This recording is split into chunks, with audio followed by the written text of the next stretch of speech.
The overhead lights in the law library hummed softly, casting a dim glow over rows of aging case files. Noah Pierce sat hunched over a thick folder, eyes scanning the transcript of a trial from over a decade ago, The People versus David Langford. What had started as a routine research assignment had spiraled into something deeper. Noah wasn't sure why, but something about Langford's conviction felt wrong. He flipped back to the prosecution's evidence.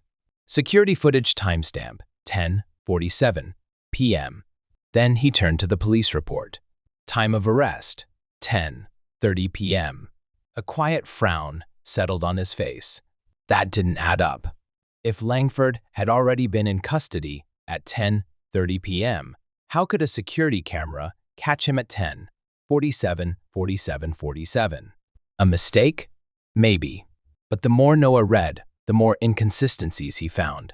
For years, Langford had maintained his innocence. The case against him had seemed airtight witness testimony, forensic evidence, motive. But now, Noah wasn't so sure. The problem was, if this evidence had been manipulated, someone wanted Langford in prison. And that was a dangerous thing to question. Noah's fingers hesitated over his laptop keyboard. He had pulled up an old news article about the murder of Stephen Harlow, the businessman Langford had allegedly killed. Buried within the report was a name, Olivia Tran, one of the key witnesses. If anyone could confirm Noah's suspicions, it was her. He tracked down an old email and sent her a message. Subject: questions about the Langford case. No response. The next day, he tried again. Still nothing. On the third day, his phone buzzed with an unknown number. A hesitant voice. Stop looking into this. Noah sat up straight. Olivia? A pause. Then a whisper. You don't understand what you're getting into. Click. The line went dead. Noah stared at his phone. His gut told him one thing. He was onto something real. Determined, Noah compiled all his findings and brought them to Professor Mark Eldridge, his legal ethics professor, and one of the few people he trusted. Eldridge adjusted his glasses as he read through Noah's notes. His usual calm demeanor wavered slightly. This is troubling, he finally said. If you're right, this isn't just a wrongful conviction. This is prosecutorial misconduct. So what do we do? Noah asked. There's only one thing we can do, Eldridge said. He slid a legal document across the desk. A formal petition to the Court of Appeals.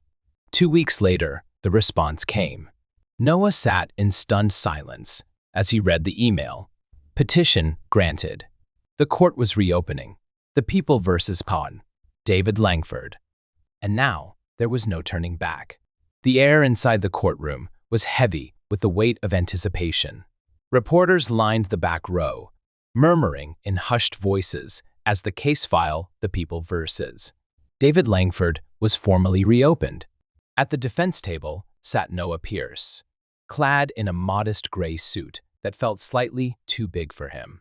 To his right was Daniel Rhodes, a seasoned public defender who had seen his fair share of lost causes. Across from them, at the prosecution's table, Assistant District Attorney Victoria Hale smoothed out her neatly pressed blazer and gave Noah a glance that was half amusement, half annoyance. She didn't see him as a threat. The judge's gavel came down, silencing the room. Mr. Rhodes, Mr. Pierce, Judge Eleanor Hayes said, adjusting her reading glasses as she looked down at them. You're claiming that new evidence proves Mr. Langford was wrongly convicted. Let's hear it. Noah exhaled slowly. This was it. He rose from his chair, gripping the edges of the podium. Your Honor, we believe there was a critical flaw in the evidence used to convict Mr. Langford. The prosecution's primary exhibit security footage, showing Langford at the scene, was tampered with. A murmur rippled through the courtroom. ADA Hale raised an eyebrow. Objection, Your Honor. This is an outrageous claim, without merit. Judge Hayes looked unimpressed. Overruled. Continue, Mr. Pierce. Noah clicked his laptop, and the courtroom screen displayed two side-by-side images. Here's the security footage timestamp from the trial. He highlighted the 10:47 p.m. mark. And here's the police report of Langford's arrest, stating he was taken into custody at 10:30 p.m. He couldn't have been in two places at once. The room was silent. Noah turned back toward the judge. Your Honor, this isn't just an inconsistency. It's evidence that someone deliberately altered the record to ensure Langford's conviction. Hale crossed her arms. And do you have proof that this wasn't a simple clerical mistake? Noah's pulse quickened, but he kept his voice steady. We do. A forensic analysis of the original video file conducted last week shows manual timestamp manipulation. Judge Hayes leaned forward. And who conducted this analysis? A voice from the gallery spoke. I did. All eyes turned as Dr. Elias Mercer, a respected forensic analyst, stood up.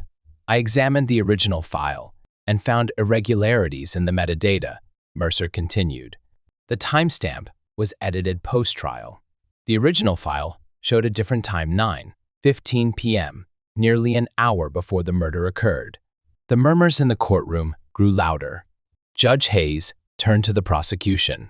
Miss Hale, how does the district attorney's office respond? Hale's expression didn't change. If she was caught off guard, she hid it well. The burden of proof is still on the defense, she said smoothly. This analysis doesn't prove who altered the footage or why. It could have been a routine correction. It doesn't overturn the conviction. Noah clenched his jaw. He expected this. Hale wasn't going to give an inch unless forced to. Then let's bring in a witness who can clarify this, he said. Your Honor, we'd like to call Olivia Tran to the stand. A pause. Then, for the first time, a flicker of concern crossed Hale's face. Judge Hayes nodded. Very well. Court is adjourned until tomorrow morning. Miss Tran will testify at the next session. She banged the gavel. As the courtroom emptied, Noah sat back down, adrenaline still surging. Rhodes leaned over. Nice work, kid. But you just made some very powerful people nervous. Noah exhaled. He knew, and he had a feeling they wouldn't let this slide. Noah sat in his dimly lit apartment, the soft hum of his laptop filling the silence. His fingers hovered over the keyboard, but his mind was elsewhere. Olivia Tran. She was the missing piece in this puzzle, the witness who could confirm his suspicions. But something about their brief phone call days ago still gnawed at him. She had been afraid, terrified even. And now, with her testimony scheduled for the morning, Noah couldn't shake the feeling that something was about to go horribly wrong. His phone vibrated against the wooden desk, pulling him from his thoughts. A new email. No subject. No sender information. Noah hesitated before clicking it open. You don't know what you're getting into. Drop the case, or you'll regret it. Attached was a photo. His heart clenched as he opened it. It was him, sitting alone in the law library, poring over the Langford case files. The grainy black and white image was taken from a security camera angle, but the message was crystal clear. Someone was watching him. Noah swallowed hard, his grip tightening around his phone. This wasn't just a warning, it was a direct threat. They wanted him to back off. But who were they? The prosecution? Someone even higher up? Noah's first instinct was to forward the email to Rhodes, his co-counsel, but he stopped himself. No. If he brought this to Rhodes now, he'd only hear what he already knew. This is dangerous. Walk away. But walking away wasn't an option. He closed the email, shutting his laptop with a quiet click, and exhaled. He'd deal with this later. Tomorrow, Olivia Tran was going to take the stand, and he had to make sure her testimony changed everything. The next morning, the courtroom buzzed with energy. The reopening of the People vs. 9. David Langford had drawn attention from the press, and reporters filled the gallery, their pens poised, cameras flashing. The prosecution, led by Assistant District Attorney Victoria Hale, sat across from him. Calm, collected, unreadable. She hadn't seemed fazed by the security footage revelation in court yesterday, but Noah knew better. If Olivia Tran took the stand today, Hale's case was going to crumble. At exactly 9:00 a.m., Judge Eleanor Hayes took her seat. She rapped her gavel, calling the courtroom to order. "Bailiff, please bring in the witness." Noah shifted forward in his chair, nerves tightening in his stomach. This was it. Olivia Tran's testimony could change everything. But the moment stretched too long. The courtroom doors remained closed. The judge glanced at the bailiff, frowning. "Where's the witness?" A hushed exchange took place between the bailiff and a court clerk before he turned back toward the judge. His voice was low, but the words carried through the silent room. "Your Honor, the witness is missing." The gallery erupted into murmurs. Reporters whispered hurriedly to one another. Rhodes shot Noah a sharp look.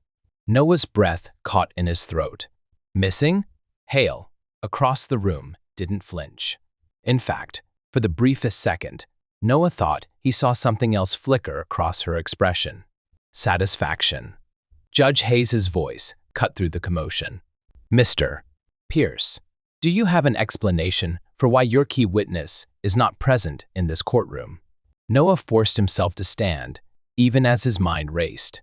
What could he say? That Olivia had told him she was afraid? That she had warned him she might not make it? That he had gotten a threatening email the night before? None of it would matter unless he had proof. And right now, all he had was a missing witness and a prosecution team that looked far too comfortable with this turn of events. "Your Honor," he said, steadying his voice, "Miss Tran was ready to testify as of last night." Something must have happened. The judge eyed him carefully. "Do you have any reason to believe Miss Tran is in danger?" Hale stood, smooth and composed. "Objection, Your Honor. The defense is making baseless accusations to cover for their lack of preparation. If they cannot produce their witness, the court should proceed." Noah clenched his jaw. She was daring him to fight this. She knew exactly what had happened, and she knew there was nothing he could do about it. He turned back to the judge. "Your Honor, we request a continuance to locate Miss Tran. Her testimony is vital to this case." The courtroom held its breath. Judge Hayes exhaled, her fingers steepled in thought. Finally, she nodded. "You have 24 hours. If Miss Tran does not appear by tomorrow, we proceed without her testimony." The gavel struck. Court was adjourned. Noah sat back down, his pulse pounding in his ears. 24 hours. Rhodes leaned in close, voice low. "Kid, what the hell is going on?" Noah didn't answer. He was already pulling out his phone. He had one shot to find Olivia Tran before she disappeared for good. And if he didn't, then whoever wanted Langford to stay in prison was winning. Noah pushed through the heavy courthouse doors, his phone pressed tightly against his ear. The sun outside was blinding, but his focus was razor sharp. Olivia Tran was missing. The only person who could dismantle the case against Langford had vanished overnight. And if he didn't find her soon, it would be too late. The phone rang once, twice. Then finally, someone picked up. But the voice on the other end was barely a whisper. "Noah, you have to stop looking for me." A jolt shot through him. It was her, Olivia. "Where are you?" he demanded, ducking into a quieter alleyway.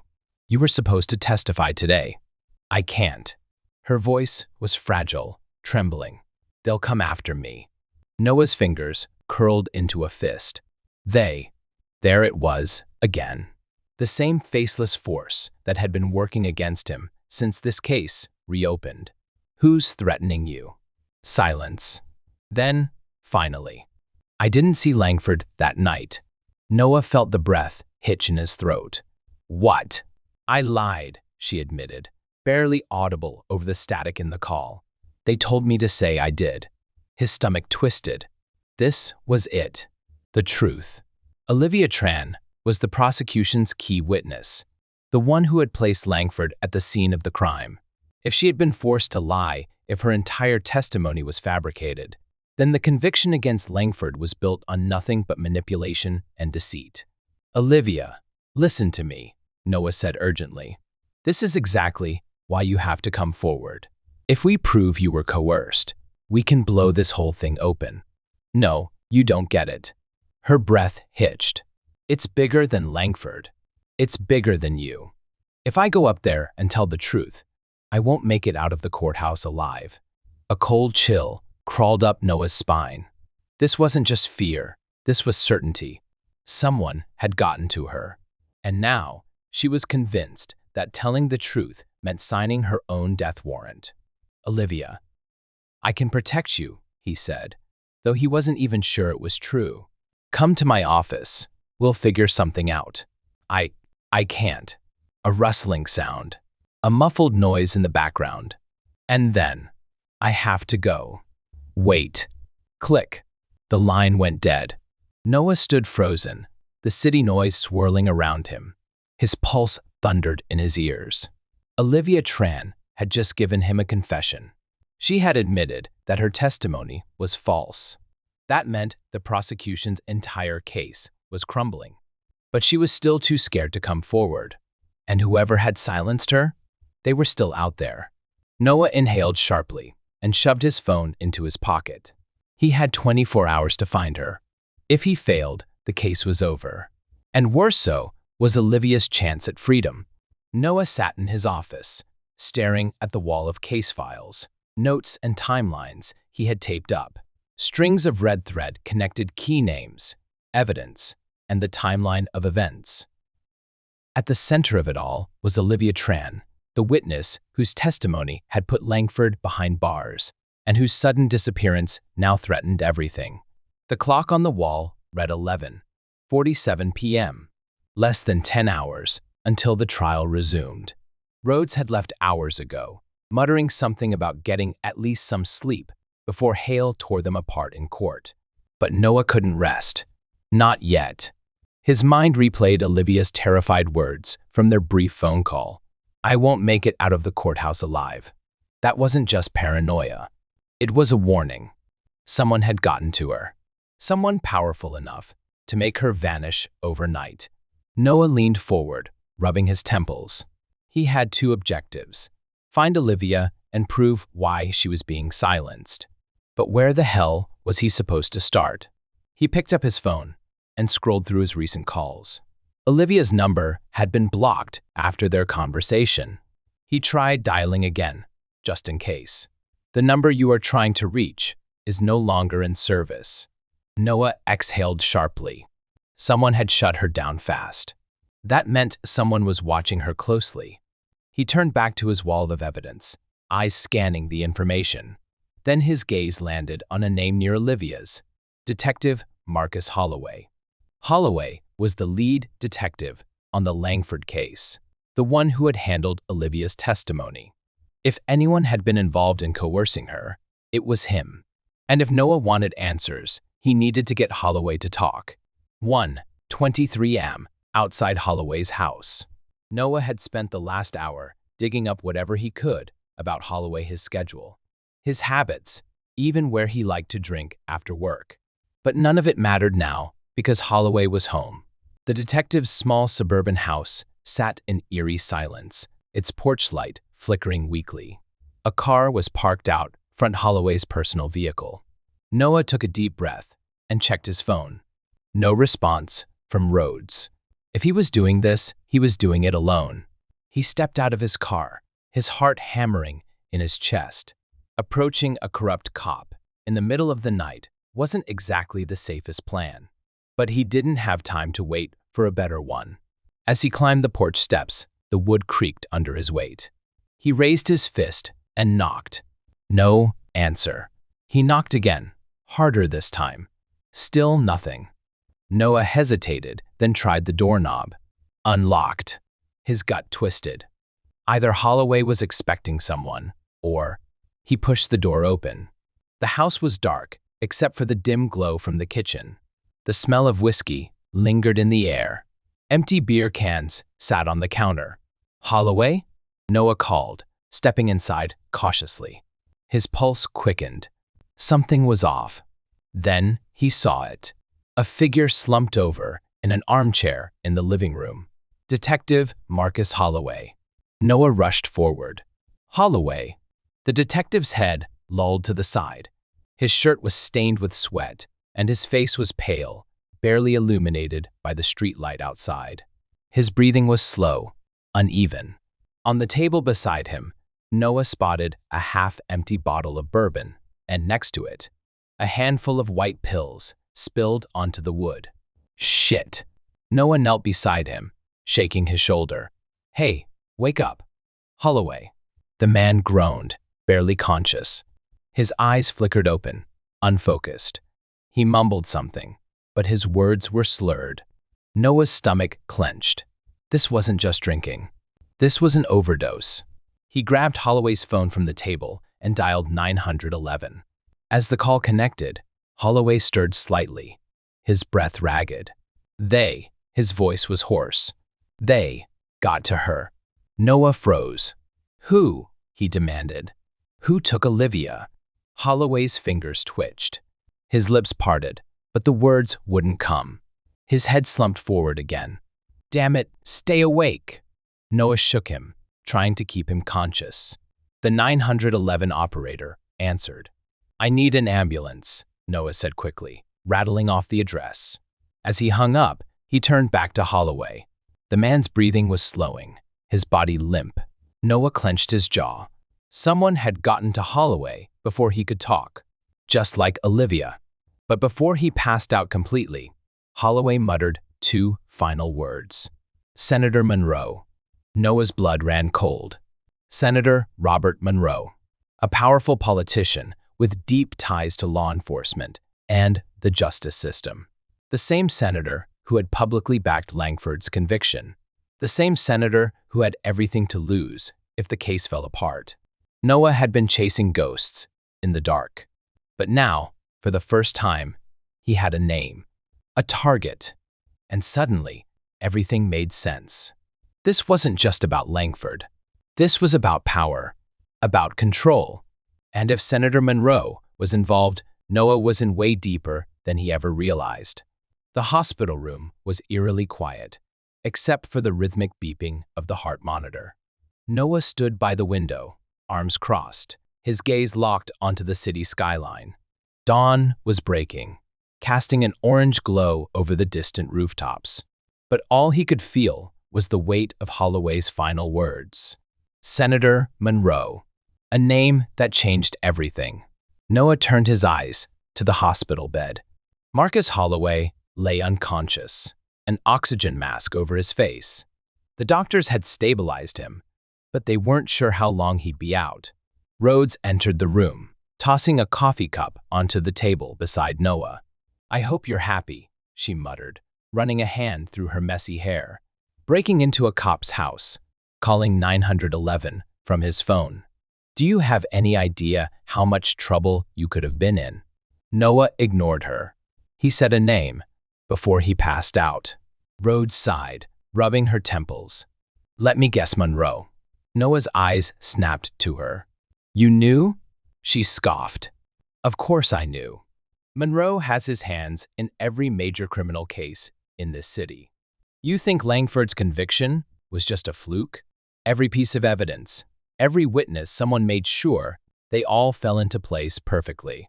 And if you start pulling on those threads, she shook her head, you'll find Monroe at the center of it.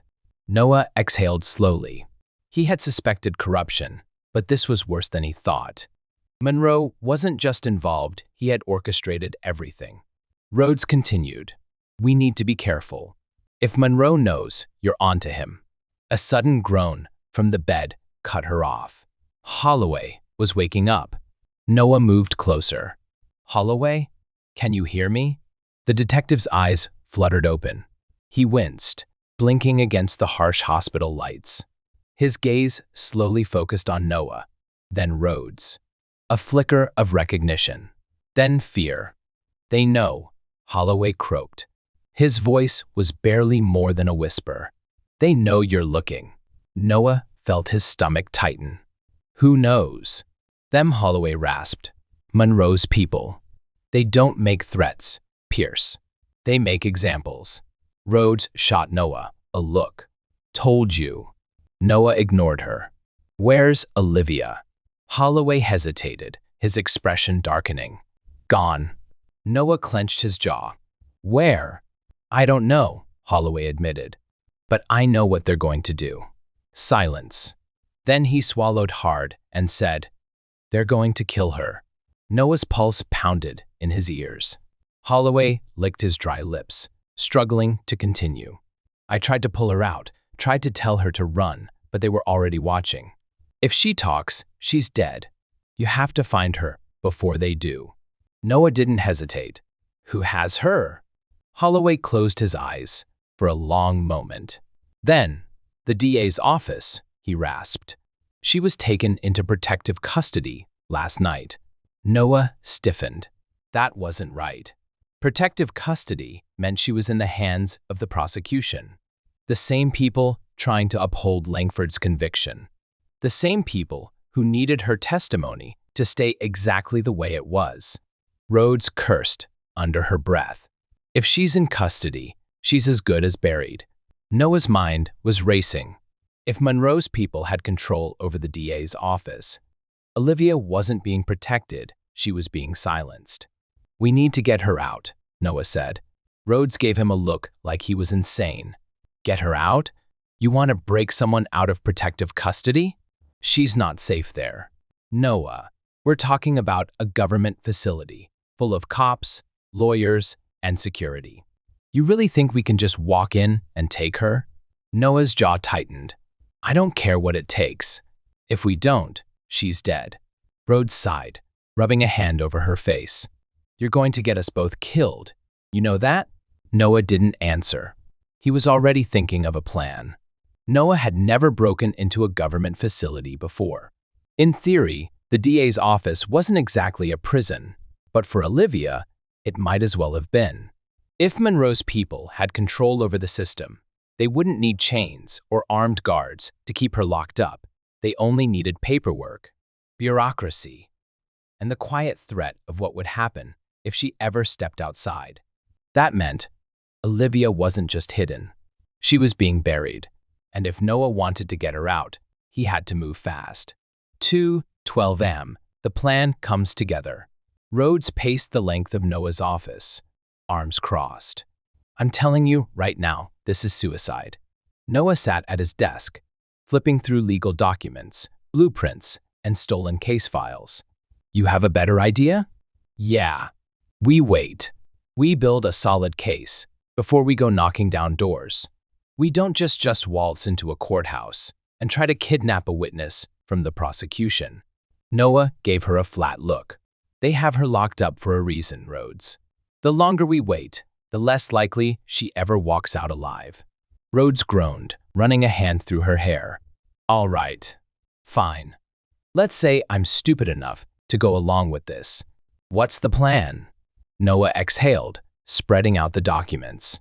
I looked into how the DA's office processes witnesses in protective custody. Olivia isn't in some off-the-book safe house. She's in their facility, a high-security floor with restricted access. No one gets in without authorization. Rhodes raised a brow. And how do we get authorization? Noah tapped a file. The only people allowed in are prosecutors, lead detectives, and approved legal counsel. Her eyes widened. No, absolutely not. I forge an ID, walk in as her lawyer, and get her out before anyone realizes what's happening. Rhodes shook her head. Jesus. Noah, do you even hear yourself? You'll be walking into a government building where half the people there want you in handcuffs. This isn't just risky. This is. She hesitated, her voice lowering. This is Monroe's backyard. Noah clenched his jaw. Exactly. If Monroe was running this operation, then Olivia wasn't safe anywhere. And that meant the courthouse might be their only chance to grab her before she disappeared for good. Rhodes exhaled, rubbing her temples. Okay. Let's say this somehow works. You walk in, flash a fake badge, and Olivia miraculously doesn't panic and blow your cover. What then? Noah flipped to the security layout. There's an underground parking garage. Witness transport vans use it to move people in and out quietly. If we time it right, we can slip her out during a scheduled transfer. Rhodes crossed her arms. And when the entire city comes looking for us, we get her somewhere safe. Then we expose Monroe. Rhodes stared at him, searching his face for any sign of hesitation. She found none. After a long silence, she groaned. I'm gonna regret this. 4:37 a.m. The courthouse. The DA's office was quiet at this hour, but the security presence was still heavy. Noah had expected that. The ID badge in his pocket wasn't perfect, but it would hold up under a quick glance. If anyone looked too closely, the whole plan would crumble in seconds. Rhodes was waiting in the car outside, engine running. If things went sideways, she'd have about 30 seconds to react before the building went into full lockdown. Noah adjusted the collar of his suit and walked through the doors. The security guard at the front barely glanced at him as he swiped his badge and walked past. His heart pounded in his chest, but outwardly, he looked calm, confident. He made his way to the elevators, hitting the button for the secured floor. A soft chime, then the doors slid open. One step closer. 4:45 a.m. Secured wing. The hallway was dimly lit, lined with offices and conference rooms. A lone officer sat at the security desk near the entrance. Noah approached casually, flashing his badge. Pierce. Client consultation. The guard gave him a disinterested look, then turned to the monitor. Who's the client? Noah didn't hesitate. Olivia Tran. Protective custody. The guard squinted at the screen, typing something. She's not scheduled for any meetings. Noah leaned in slightly. The DA personally approved this. You really want to be the guy who makes me call him at 4 a.m. The guard hesitated. Then, reluctantly, he pressed a button. Room 4B. The lock buzzed. Noah exhaled silently and stepped through the door. 4:50 a.m. Olivia's holding room. The small room was empty, except for the woman sitting at the table, hands folded neatly in her lap. Olivia looked up as Noah entered.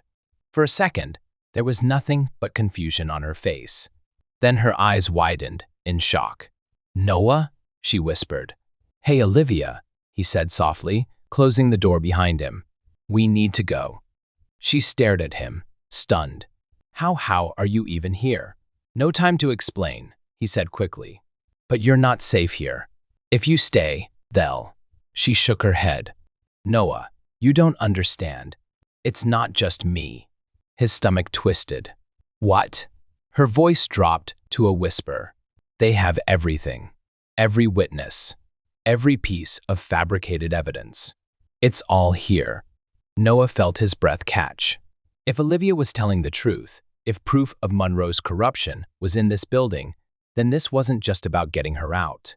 This was about ending it. But before he could react, the sound of footsteps echoed down the hall. Noah froze. So did Olivia. Then, the door handle turned. The lock clicked. Noah grabbed Olivia's wrist. We have to go. Now. The door swung open. A man in a dark suit stepped inside, tall, broad-shouldered, with sharp, assessing eyes. The kind of man who didn't need a badge to make it clear who he worked for. He smiled faintly. Mr. Pierce, he said smoothly. You're not supposed to be here. Olivia's grip on Noah's arm tightened. Noah forced himself to stay calm. Neither are you. The man's smile widened. Let's not make this difficult. Noah's mind raced. He had maybe 5 seconds before backup arrived. He met Olivia's eyes. She understood. Then, Noah moved. He lunged forward, slamming his elbow into the man's throat. The agent choked, stumbling back, but Noah didn't wait. He grabbed Olivia's hand and ran. Down the hall. Around the corner. Security alarms blared. As the building locked down, Rhodes's voice crackled in his earpiece. Noah, What the hell is going on? Change of plans, Noah panted. Get ready. We're bringing more than just Olivia. Then, the exit was in sight, and behind them, the sound of gunfire. The courtroom was a battlefield, not the kind marked by blood and bodies, but by words, strategies, and the weight of the law itself. Every seat in the gallery was filled journalists, legal analysts, even civilians who had caught wind of the case's growing controversy. Cameras weren't allowed inside, but that didn't stop the press from speculating in real time outside the courthouse. At the center of it all sat Noah Pierce, dressed in a sharp suit, hands resting calmly on the defense table. But beneath the surface, his mind was a storm. This was it, the moment where everything could either crash and burn, or finally expose the corruption that had been rotting the system from within. On the prosecution's side, Assistant District Attorney Leonard Grant straightened his tie, exuding confidence. He had spent years securing convictions for the city, a man known for his precision and ruthlessness. And standing beside him, watching Noah with cool detachment, was Senator Jonathan Monroe. Not officially part of the trial, not on any record, but he was there, front and center, his presence a silent message. Noah knew exactly what it meant. I own this courtroom. But Noah wasn't backing down. Not today. 8:30 a.m. The trial begins. Your Honor, Grant began, his voice smooth and authoritative. We are here today to prosecute the defendant, Noah Pierce, on charges of obstruction of justice, conspiracy to commit fraud, and unlawful access to federal databases. The judge, Eleanor Park, gave a slow nod, peering down at Grant over her glasses. She was known for being strict, but fair. The prosecution may proceed, she said. Grant stepped forward, addressing the jury with careful precision. The facts are simple. The defendant, a former investigator, illegally accessed government records, fabricated evidence, and interfered with an ongoing criminal case, all under the pretense of uncovering the truth. But the truth is this, Mr. Pierce has made a mockery of the legal system. He placed the integrity of this courtroom at risk, and today we ensure that justice prevails. Noah remained perfectly still. He had expected this. Grant was painting him as a rogue, someone who had gone too far. And worse, he was convincing. The jury was listening. Noah's defense attorney, William Rhodes, leaned over. He's good, she muttered under her breath. Noah didn't take his eyes off Grant. So are we. 9 o.m. The first witness. The prosecution calls Olivia Tran to the stand. A murmur rippled through the courtroom. Noah forced himself to remain calm. This was the moment Monroe had been waiting for. Olivia, if she testified against him, could sink their entire case before it even began. Noah watched as Olivia walked to the witness stand, her face carefully neutral. She took the oath, sat down. Grant approached. Miss Tran, he said smoothly, you were placed under protective custody as a key witness in the Daniel Grayson case. Is that correct? Yes, Olivia said, her voice steady. Grant nodded. And yet, despite these measures, you were forcibly removed from the DA's office by the defendant, Noah Pierce. Correct? Olivia hesitated. That's not exactly what happened. Grant's expression didn't change, but Noah saw the brief flicker of irritation. Oh? Grant said, feigning curiosity. Then perhaps you'd like to explain to the jury what did happen. Olivia glanced at Noah. Their eyes met. Then she took a deep breath. I was being held at the DA's office, she said, voice clear. Not protected. Not safe. Held. Against my will. A wave of murmurs swept through the room. Grant frowned. Miss Tran, I'd like to remind you that you were placed under protective custody for your own safety. No. Olivia's voice was firm. I was placed under custody to be controlled. Grant hesitated. just for a second. But Noah saw it, and so did Monroe. The senator's jaw tightened. Noah felt the shift in the room. This wasn't going the way they had planned, and for the first time since the trial began, they knew it. The air in the courtroom had changed. What started as a routine prosecution, a simple, open and shut case against Noah Pierce, was beginning to spiral into something far more unpredictable. Olivia Tran's testimony had thrown the prosecution off balance, and for the first time, the cracks in their foundation were beginning to show. Noah could feel it, the tension, the uncertainty, but also the opportunity. If they pushed hard enough, this trial wouldn't just be about him anymore. It would pull the entire conspiracy into the light. And that was exactly what he intended to do. 9:45 a.m. The cross-examination. Noah's defense attorney, William Rhodes, stood up. He buttoned his suit jacket slowly, giving the jury a moment to absorb Olivia's words before stepping forward. "Miss Tran," he began, his voice steady, calm. "You testified that you were being held in the DA's office. Can you clarify what you mean by that?" Olivia nodded. "I was not allowed to leave. I was monitored at all times. Any attempt to contact outside help was shut down. I wasn't protected. I was a prisoner." More murmurs. Judge Park rapped her gavel lightly.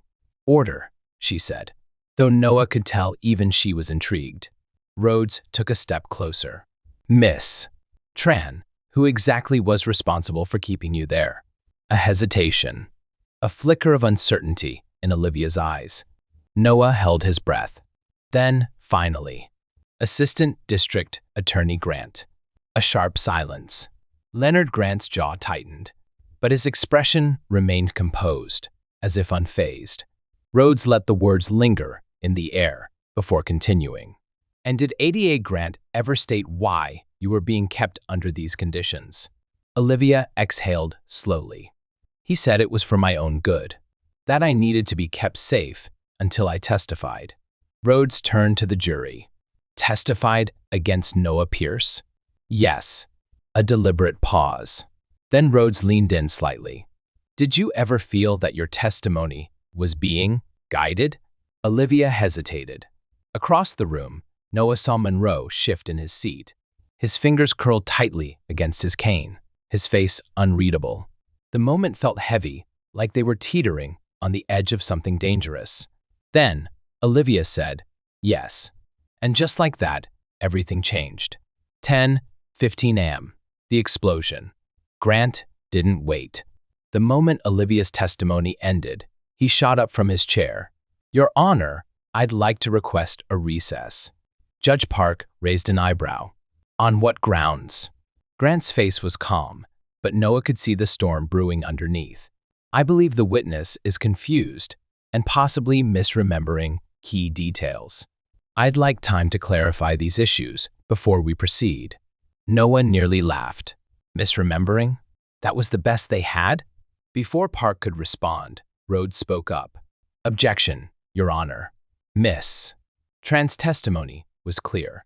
The prosecution had the opportunity to cross-examine, and they did.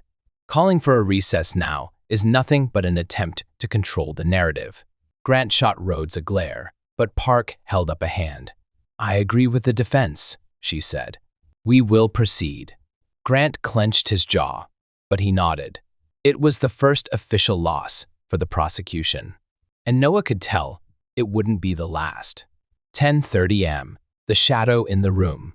As the next witness was prepared, Noah turned his attention back to Monroe. The senator had barely moved, but Noah knew better. Monroe's entire career had been built on control, on power, and right now, for the first time, he was losing both. Noah allowed himself a slow breath. They weren't just fighting for his freedom anymore. They were fighting for the truth. And as long as they kept pushing, the truth would win. The tension in the courtroom had thickened into something almost suffocating. Every moment, every testimony, every word had been building up to this, the final confrontation. Noah sat still at the defense table, his expression unreadable, but inside, His mind was running through every possible outcome. They had exposed cracks in the prosecution's case, but cracks weren't enough. They needed to shatter it completely. And they only had one shot. 11 OM, the unexpected witness. The defense calls Leonard Grant to the stand. A stunned silence fell over the room. For the first time, ADA Grant looked genuinely caught off guard. He hesitated, glancing at Monroe, who remained stone-faced, fingers tapping lightly against his cane. Judge Park's voice cut through the silence. Mr. Grant, as a representative of the prosecution, you are not obligated to testify. However, should you choose to, you will be under oath. Grant's lips pressed into a thin line. He had no choice. If he refused, it would make him look weak, like he was hiding something. Slowly, he stood, walked to the stand, took the oath, sat down. Rhodes wasted no time. Mr. Grant, he began, pacing slightly. You were responsible for the legal proceedings against Noah Pierce, correct? Yes. You also oversaw the handling of key witnesses, including Olivia Tran, correct? Yes. And, according to Miss Tran's sworn testimony, she was not placed in protective custody for her safety, but rather to control her testimony. Did you order this? Grant's jaw clenched. The room hung on his silence. No, he said finally. That's not true. Rhodes raised an eyebrow. So Miss Tran, who had nothing to gain by lying, is mistaken. Yes. Noah could feel the jury watching Grant differently now. Less like a prosecutor, more like a man on trial. Rhodes let the moment linger before stepping closer. Let's talk about evidence, Mr. Grant. Specifically, the one that led to Noah Pierce's arrest. Grant's shoulders tensed. Rhodes walked back to the defense table, picking up a folder. He flipped it open, taking a moment before looking back at Grant. This is the digital warrant used to seize Mr. Pierce's personal records. It states that the court approved it based on credible evidence that he illegally accessed federal databases. Grant nodded. That's correct. Rhodes held up another document. And this is the same warrant. But this one has something different. Grant didn't speak. The room felt frozen. Rhodes walked toward the judge. Your Honor, I submit to the court that this warrant was forged. A shockwave hit the courtroom. Gasps, whispers, reporters frantically scribbling notes. Judge Park narrowed her eyes. Explain. Rhodes turned back to Grant. Mr. Grant, do you recognize the signature of Judge Michael Trent? Grant hesitated. Of course. Rhodes placed the two documents side by side on the screen for the jury.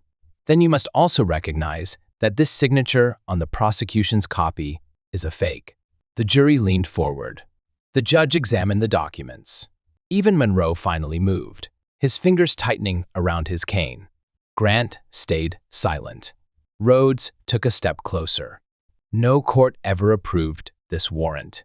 No judge ever signed it.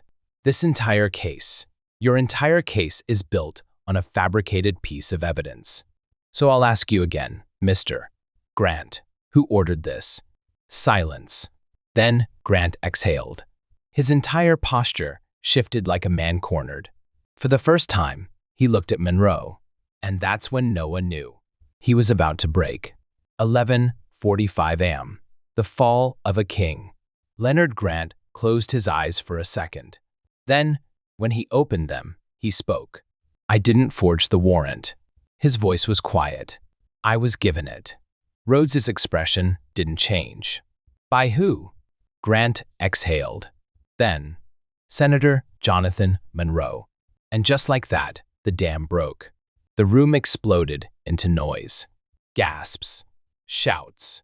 Reporters scrambling to get the information out.